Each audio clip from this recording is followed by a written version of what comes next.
क्या आपने कभी गौर किया है कि घड़ी की ये टिक टिक सिर्फ वक्त गुजरने का शोर नहीं है। ये असल में आपकी ज़िंदगी की ईंटों के गिरने की आवाज़ है। हर एक सेकंड जो बीत रहा है वो एक ऐसी इमारत का हिस्सा है जो कभी दोबारा नहीं बनेगी। आज मैं आपको एक ऐसी कहानी सुनाने जा रहा हूँ जो शायद आपके रोंगटे खड़े कर दे। ये कहानी किसी राजा या रंग की नहीं, बल्कि एक ऐसे इंसान की है जिसने वक्त को खरीदने की कोशिश की थी। ध्यान से सुनिएगा, क्योंकि इस कहानी का हर शब्द एक ताला है, और अगर आपने एक भी सेकंड मिस किया तो आप उस चाबी को खो देंगे जो आपकी ज़िंदगी का नज़रिया बदल सकती है। शहर के शोर शराबे से दूर एक आलीशान हवेली के बंद कमरे में आर्यन बैठा था। आर्यन, जिसकी उम्र महज 32 साल थी, लेकिन कामयाबी उसके कदमों में थी। उसके पास करोड़ों की संपत्ति थी, गाड़ियाँ थीं, और वो सब कुछ था जिसका लोग सपना देखते हैं। लेकिन आज उसकी आंखों में एक अजीब सा खौफ था। उसके सामने एक बूढ़ा व्यक्ति बैठा था, जिसकी आंखों में हजारों सालों का सन्नाटा था। लोग उसे समय का सौदागर कहते थे। आर्यन ने कांपती आवाज में कहा, मुझे और वक्त चाहिए, मैं मरना नहीं चाहता। डॉक्टर कहते हैं मेरे पास सिर्फ 24 घंटे हैं, लेकिन मेरा बिजनेस, मेरा साम्राज्य, वो सब अधूरा है। बूढ़ा मुस्कुराया। उसकी मुस्कुराहट में एक डरावनी शांति थी। उसने मेज पर एक पुरानी रेत की घड़ी रखी और कहा, आर्यन, तुमने पूरी जिंदगी पैसा कमाने में वक्त खर्च किया। अब तुम वक्त खरीदने के लिए पैसा खर्च करना चाहते हो। कुदरत का कानून इतना सस्ता नहीं है। मैं तुम्हें 1 साल नहीं दे सकता, लेकिन मैं तुम्हें एक मौका दे सकता हूँ। अगले 24 घंटों में मैं तुम्हें 3 ऐसे दरवाज़ों के पीछे ले जाऊंगा जहाँ समय का असली चेहरा छिपा है। अगर तुम उन दरवाज़ों का रहस्य समझ गए तो शायद तुम्हें वो मिल जाए जो तुम चाहते हो। लेकिन याद रखना, अगर तुम बीच में रुक गए या भटक गए तो तुम्हारी मौत सामान्य नहीं, बल्कि बहुत दर्दनाक होगी। अचानक कमरे की रोशनी गायब हो गई। आर्यन को लगा जैसे वो हवा में तैर रहा है। जब उसने आंखें खोली तो वो एक पार्क में था। वहाँ एक छोटा लड़का अकेला बैठा रो रहा था। आर्यन ने उसे पहचान लिया। वो लड़का खुद आर्यन था जब वो 10 साल का था।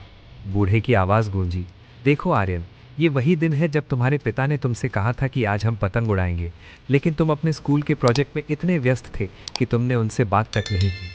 तुमने सोचा था कि कल कर लेंगे, लेकिन अगले ही दिन एक एक्सीडेंट में उन्होंने तुम्हें हमेशा के लिए छोड़ दिया। आर्यन ने देखा कि उसका छोटा स्वरूप रो रहा है, क्योंकि उसके पास अपने पिता के साथ बिताने के लिए अब एक पल भी नहीं बचा था। आर्यन चिल्लाया, मैं इसे बदलना चाहता हूँ, मुझे वापस जाने दो, मुझे अपने पिता से एक बार गले मिलना है। बूढ़ा बोला, समय की पहली कीमत यही है, गुजरा हुआ पल कभी लौट कर नहीं आता। तुम अरबपति बन गए, लेकिन क्या तुम अपनी दौलत से उस एक दोपहर को वापस ला सकते हो जब तुम्हारे पिता तुम्हारा इंतजार कर रहे थे?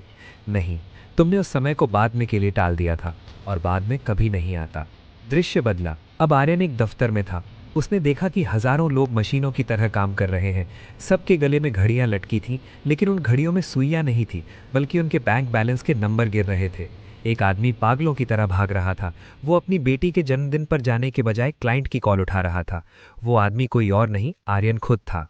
बूढ़े ने कहा, इंसान की सबसे बड़ी गलतफहमी ये है कि उसे लगता है कि वो समय का इस्तेमाल कर रहा है, जबकि सच ये है कि समय उसे इस्तेमाल कर रहा है। तुमने हर सेकंड को नोटों में तोला। तुमने अपनी सेहत बेची, अपने रिश्ते बेचे, अपनी शांति बेची, सिर्फ इसलिए ताकि तुम उस भविष्य को सुरक्षित कर सको जो कभी आया नहीं। तभी आर्यन ने देखा कि ऑफिस की छत गिरने वाली है। उसका पुराना स्वरूप वहीं खड़ा फाइलों में उलझा था। आर्यन चिल्लाया, भागो, यहाँ से निकलो, वक्त खत्म हो रहा है। लेकिन उसका पिछला स्वरूप सुन नहीं सका।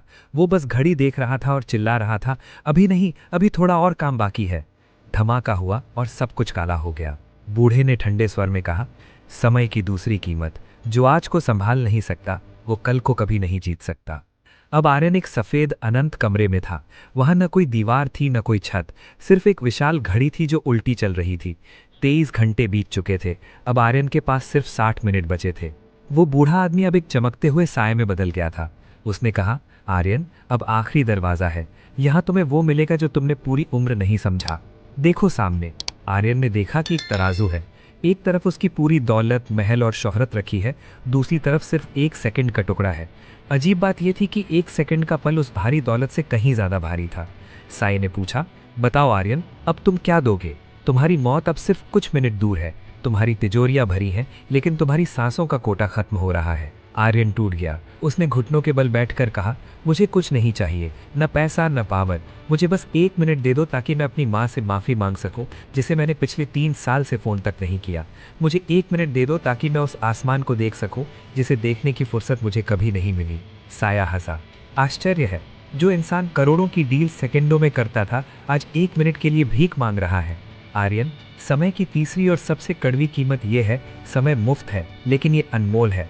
आप इसके मालिक नहीं बन सकते, लेकिन आप इसका इस्तेमाल कर सकते हैं। आप इसे रख नहीं सकते, लेकिन आप इसे खर्च कर सकते हैं। और एक बार अगर आपने इसे खो दिया, तो आप इसे कभी वापस नहीं पा सकते। घड़ी में आखिरी 10 सेकंड बचे थे। 10, 9, 8। आर्यन के दिल की धड़कनें तेज हो गईं। उसने महसूस किया कि उसका शरीर सुन्न हो रहा है। 7, 6, 5। उसने उन सभी लोगों को याद किया जिन्हें उसने दुख पहुंचाया था। 4, 3, 2 और फिर सन्नाटा। अचानक आर्यन की आंखें खुली। वो अपने बिस्तर पर था, पसीने से लथपथ। सूरज की पहली किरण खिड़की से अंदर आ रही थी। उसने कांपते हाथों से अपनी घड़ी देखी।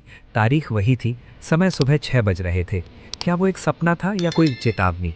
उसने अपने फ़ोन की ओर देखा। उस पर 25 मिस्ड कॉल और 100 से ज़्यादा ईमेल थे। सब काम के बारे में, सब पैसा कमाने के बारे में।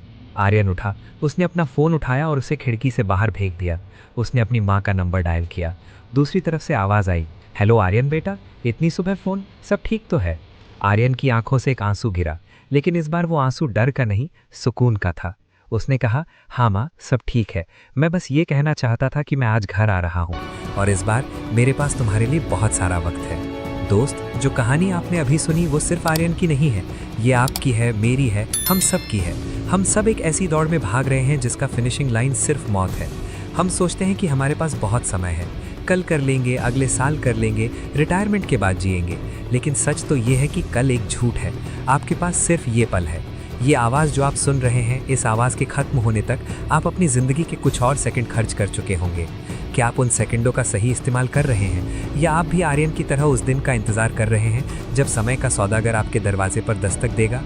याद रखिए, पैसा दोबारा कमाया जा सकता है, लेकिन बीता हुआ समय दुनिया की सारी दौलत देकर भी वापस नहीं लाया जा सकता। उठिए, आज ही उसे फ़ोन कीजिए जिससे आप प्यार करते हैं। आज ही उस सपने पर काम शुरू कीजिए जिसे आपने बरसों से टाल रखा है। आज ही खुद को माफ़ कीजिए और जीना शुरू कीजिए, क्योंकि घड़ी टिक टिक कर रही है और शायद आपके पास उतना वक्त नहीं है जितना आप सोच रहे हैं। समय की कद्र कीजिए, इससे पहले कि समय आपकी कद्र करना छोड़ दे।